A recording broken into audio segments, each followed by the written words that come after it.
Sekarang kita lanjutkan dengan ancaman yang ketiga dalam hal production operations. Itu antara lain adalah poor performance atau kinerja yang kurang bagus. Jadi, kinerja produksi itu diukur dari pertama efektivitasnya, kedua adalah efisiensinya. Eh, Performance atau kinerja yang efektif adalah yang mencapai target. Jadi kalau misalnya ditetapkan target produksinya itu 100 pieces, berarti kalau tercapai 100 itu efektif. Kalau tidak tercapai, tidak efektif. Yang kedua, efisiensi. Efisiensi itu adalah masalah penghematan ya, sumber daya gitu kan. Apa saja? Ya aset, kemudian waktu, tenaga gitu ya. Kemudian apa lagi? Pengorbanan lainnya, perasaan gitu. Nah, jadi efisiensi dari kinerja itu adalah selain target tercapai, nah apakah di situ ada pemborosan nggak gitu? Contohnya nih, eh, bahan baku yang biasa digunakan standarnya untuk menghasilkan 100 pieces itu misalnya 100 kilogram bahan baku. Nah, ternyata kali ini proses produksi itu menghabiskan lebih dari 100 kilogram bahan baku gitu. Karena apa? Ada yang revisi, ada yang salah, atau bahan bakunya tumpah-tumpah gitu ya. Sehingga terjadi pemborosan di situ. Halo? Ini suara saya jelas, aman? Screen saya kelihatan? Jelas, Bu. Jelas, Bu. Oke, thank you. Iya gitu ya. Jadi gimana ya caranya supaya produksinya itu tetap efisien. Nah, di sini harus ada yang namanya evaluasi. Evaluasi itu akan sangat didasarkan pada yang namanya eh, report ya, atau yang namanya laporan. Jadi itu harus selalu dicatat gitu. Berapa bahan baku yang terpakai gitu ya, dan apakah ada pemborosan atau enggak gitu. Nah, di sini saya harus juga menyebutkan beberapa jenis ketidakefisienan dalam produksi, yaitu kalau dari segi bahan ada yang disebut dengan istilah scrap, ada yang disebut dengan istilah waste. Nah, apa itu artinya? Scrap itu adalah bahan sisa. Jadi, kalau misalnya nih bikin baju ya, tukang jahit bikin baju ngejahit gitu kan. Nah, bahan yang ada itu misalnya 2 meter. Nah, terus kan namanya baju dipola ya. Nah, biasanya kan nggak semuanya kepake tuh. Ada kain-kain yang bekas guntingan yang nggak kebawa atau nggak kepake. Itu namanya scrap. Nah, produksi yang bagus yang gimana? Yang meminimalisir jumlah scrap gitu. Jadi kalau ada tukang jahit itu bisa memanfaatkan sisa-sisa scrap itu menjadi produk yang baru gitu. Itu bagus banget. Berarti dia efisien. Misalnya dari bahan-bahan sisa itu dibikin baju Barbie gitu ya, atau dibikin apa aksesoris yang bisa dijual juga. Nah, itu namanya efisiensi juga. Terus yang kedua adalah waste. Waste itu yang tadi saya bilang. Oh ya, kalau scrap itu adalah bahan sisa yang masih bisa didaur ulang atau yang masih bisa dipakai dioptimalkan nilai ekonomisnya. Tapi kalau waste, waste itu eh, limbah. Jadi dia tuh kalaupun misalnya sudah apa ya keluar nggak bisa dipakai lagi. Contohnya misalnya nih buat bikin makanan ya, kalian tuh bikin makanan, terus tepungnya itu tumpah-tumpah di luar mangkok gitu. Bahkan ada yang tumpah juga ke lantai. Coba masih bisa dipakai nggak? Kan udah kotor ya, udah nggak bisa dipakai lah gitu kan, paling dibuang. Nah, ketika terbuang namanya kan waste, limbah. Nah, nggak akan jadi apa-apa gitu. Sehingga dicatatnya gimana? Dicatatnya sebagai kerugian, atau loss gitu ya. Contoh limbah lainnya adalah misalnya limbah yang juga sisa produksi gitu ya, yang ini merusak lingkungan. Contohnya misalnya nih limbah cat ya atau bahan sablon yang dibuang ke sungai. Terus sungainya itu jadi tercemar. Kemudian setelah tercemar dia jadi merusak air minum penduduk lokal. Terus ada demo. Terus ada tuntutan hukum. Nah, ini menjadi biaya yang baru bagi perusahaan. Jadi sebisa mungkin perusahaan itu harus bisa meminimalisir yang namanya scrap, apalagi waste gitu ya. Karena ini dua-duanya akan mengurangi nilai profit bagi perusahaan. Lalu yang keempat, eh, ini adalah suboptimal investment in fixed assets atau adanya investasi fixed assets yang tidak optimal atau kurang optimal. Jadi contohnya adalah mesin yang tidak dipakai gitu ya, nganggur. Jadi padahal mesin itu kan udah dibeli ya. Namanya beli mesin, beli aset fisik atau aset tetap itu nggak murah harganya. Nah, sehingga ketika sudah beli mahal-mahal nggak kepake, investasinya jadi tidak menghasilkan return. Nah, itulah yang disebut dengan investasi yang tidak optimal. Gimana caranya supaya bisa memaksimalkan, mengoptimalkan investasi pada fixed asset? Nah, di sini kita ikuti yang namanya solicit competitive bids. Jadi, eh, ketika beli aset fisik itu haruslah yang harganya paling ekonomis ya, lewat lelang, lewat tender gitu. Kemudian juga harus dipakai ya aset fisik yang dipunyai itu. Karena kalau nggak dipakai, nanti nilai ROA-nya akan, ROA itu return on asset ya, dia akan kecil gitu. Jadi aset fisiknya banyak, tapi returnnya sedikit. Sehingga ketika diproporsionalkan antara return terhadap total aset, akan kecil. Dan ROA yang kecil itu di mata investor kurang bagus.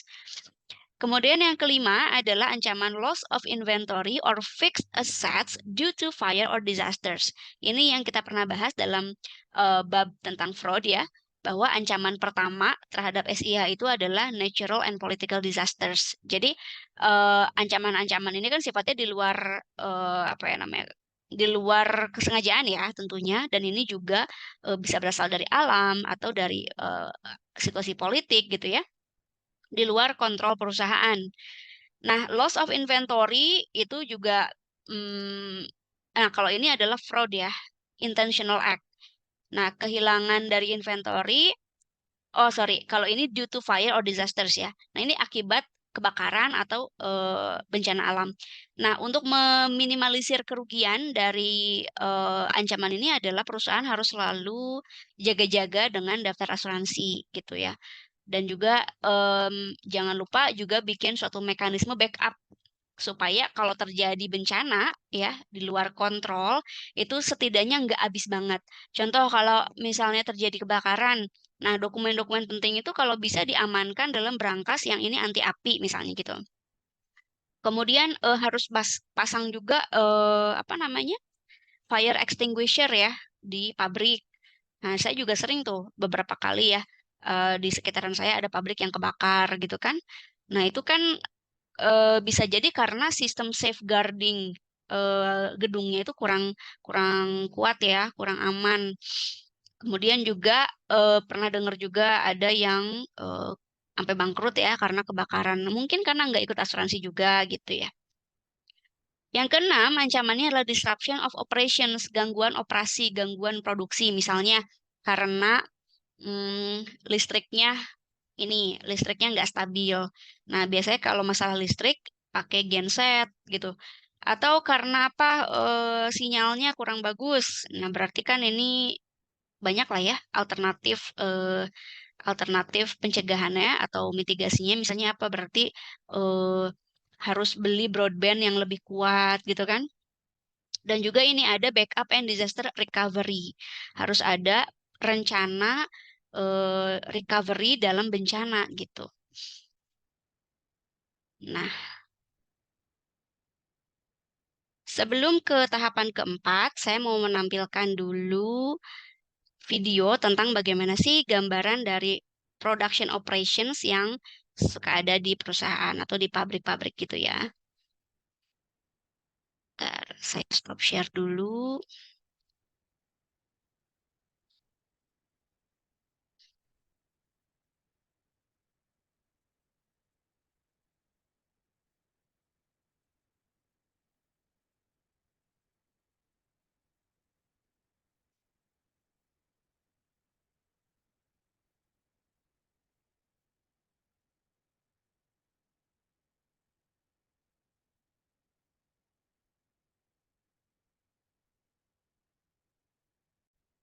Udah kelihatan belum screen-nya?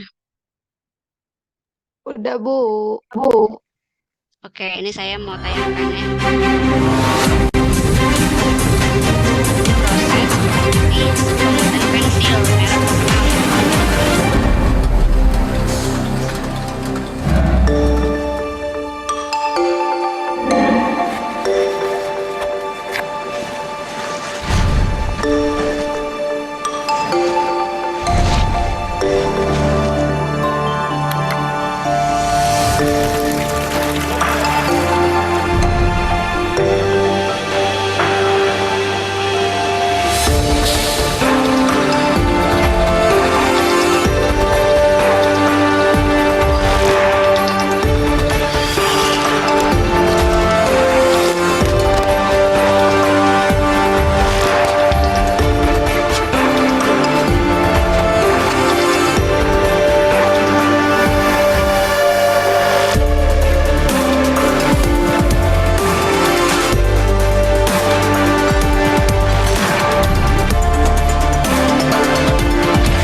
Oke.